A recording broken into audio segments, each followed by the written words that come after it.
Beginning. The prison in the sky. The orbital station Kryodon 4 wasn't meant to be found.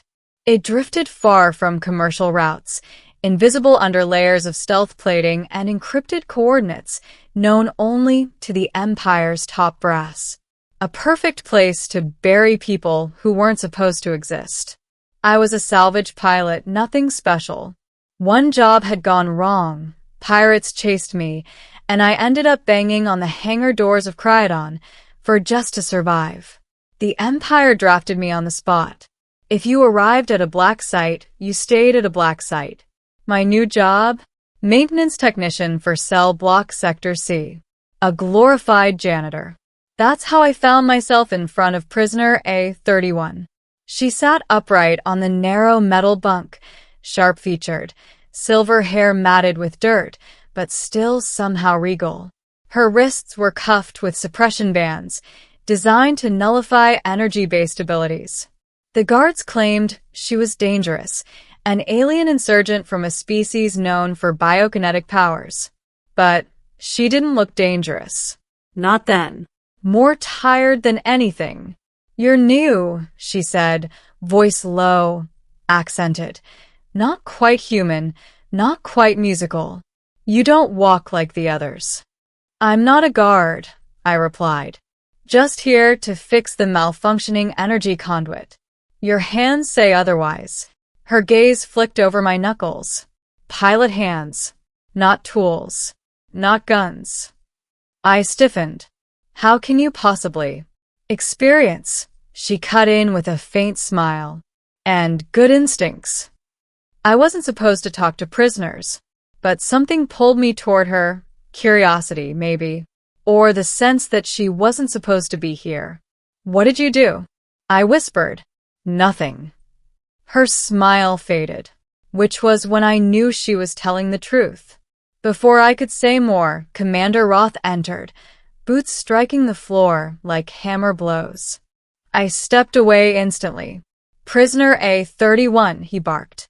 "Your interrogation has been rescheduled for tomorrow. Consider this preparation." Her jaw tightened. Roth smirked. "And technician, you see any trouble from her, you call me. She's worth more alive than dead, but accidents happen." Then he left, leaving the cold behind him. Saris spoke once he was gone. "They will kill me eventually," she said softly. "Unless something changes." I didn't know why. Maybe it was the desperation in her voice, or maybe I had been looking for a purpose I didn't know I lacked. But I found myself asking, what needs to change? Her answer was simple. Help me escape. The breakout. I tried to stay away from her, tried to convince myself she wasn't my problem, but I couldn't ignore what I saw. Every day, guards drag her to interrogation. Every day she came back weaker, shaking, bruised. They wanted something from her, something she refused to give. I overheard enough to piece it together. Her species, the Kalari, possessed a rare bioluminescent neural network. Their bodies could store energy, manipulate small fields, even heal rapidly under the right conditions. Saris had more potential than most. The Empire wanted her as a weapon.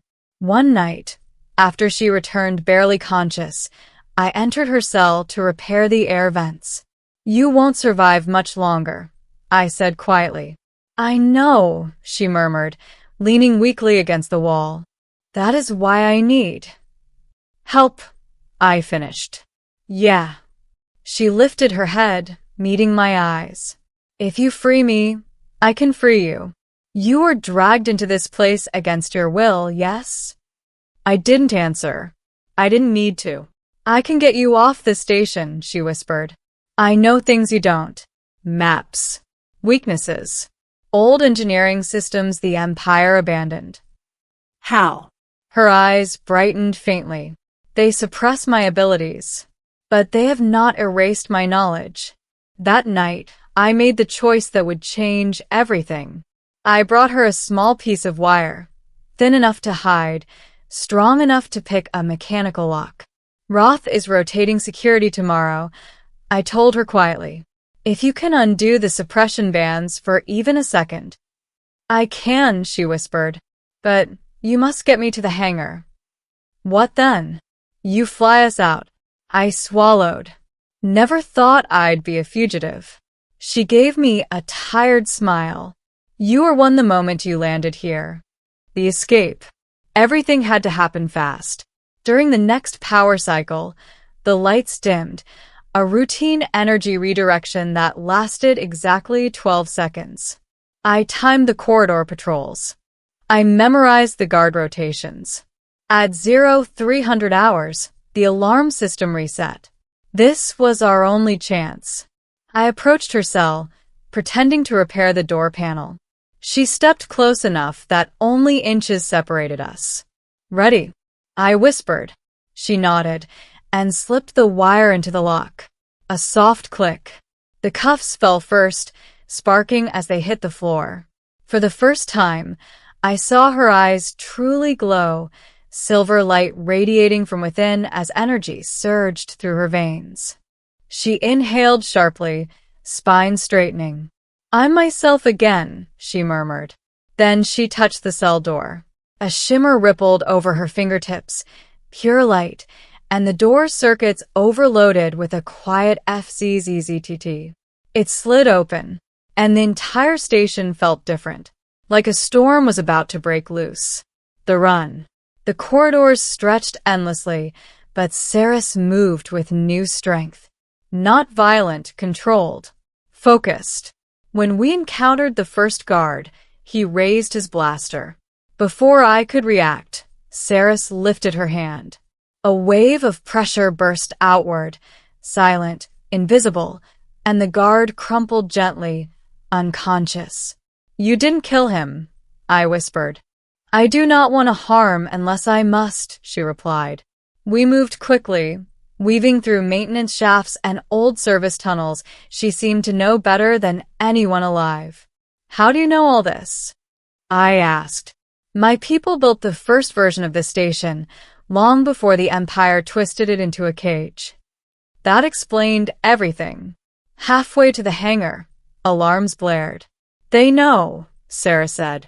Roth will come. We need to move faster. We sprinted down the next corridor, only to stop dead. Roth and 6 guards blocked the way. Well, he snarled. The stray pilot grows a conscience, and the prisoner grows too bold. Sarah stepped in front of me. Move, she said, voice calm but powerful. Roth laughed. Or what? You think I don't know your limits? You're weak. You haven't regenerated enough energy. Then let us pass, she replied. Never. His hand moved to activate the kill switch on his belt, the one linked to the suppression cuffs now lying useless in her cell. He didn't realize he was already too late. Saris exhaled. The lights flickered, and the corridor filled with a swirling burst of silver radiance. Guards dropped instantly, stunned. Roth staggered, but managed to stay upright. You'll die for this, he roared, pulling a plasma blade. Saris didn't flinch, but I stepped forward. No, I said. Not today. I raised the shock baton I'd stolen earlier and slammed it into Roth's arm. He screamed as the blade fell. Saris finished the fight, one swift burst of energy that threw him backward. He hit the wall and slumped, unconscious but alive. You saved me, she said, breathless. We save each other, I replied. Then we ran. The ending.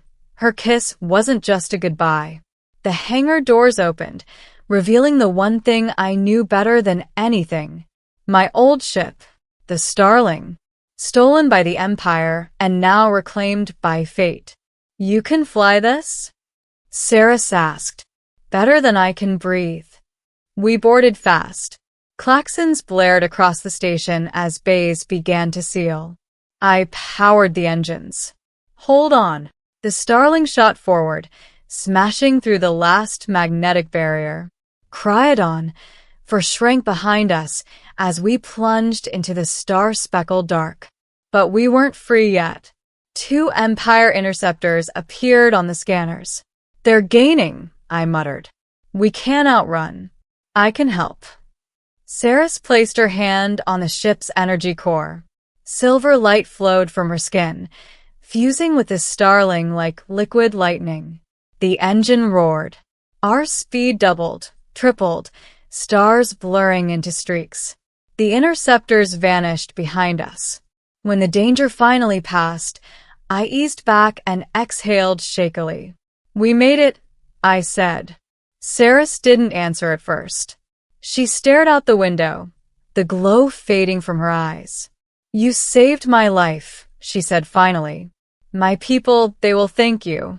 They will shelter you. If you choose to come with me. That sounds like a beginning, I said softly. A dangerous one. Those are the best kind. She stepped closer. Close enough that I could see the faint trails of light running under her skin like living constellations. I told you I needed your help, she whispered. But I did not tell you everything. My heart stumbled. What didn't you tell me? She reached out, touching my cheek, soft, warm, almost reverent. In my culture, she said, a kiss is not just affection. It is a bond, a vow, an eternal promise woven between 2 souls. I don't understand, I breathed. You will. And she kissed me, not rushed, not desperate, slow, certain, bright with something that felt both ancient and electric. When she pulled back, a soft shimmer remained between us, a faint thread of silver light connecting her heart to mine. What is that? I whispered. Our bond, she said softly. By helping me escape, by choosing me, you became part of my lifeline. I stared at her, stunned. So, this wasn't just goodbye. No, she murmured, voice trembling with emotion. This was a beginning.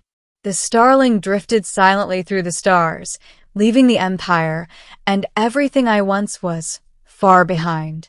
I turned toward her fully. Where to? I asked. She smiled, eyes glowing again. Home, Saris whispered, to a future we choose together. And with that, the ship leapt into the unknown. 2 fugitives, 2 souls bound by light, carrying the first spark of something powerful enough to change both our worlds.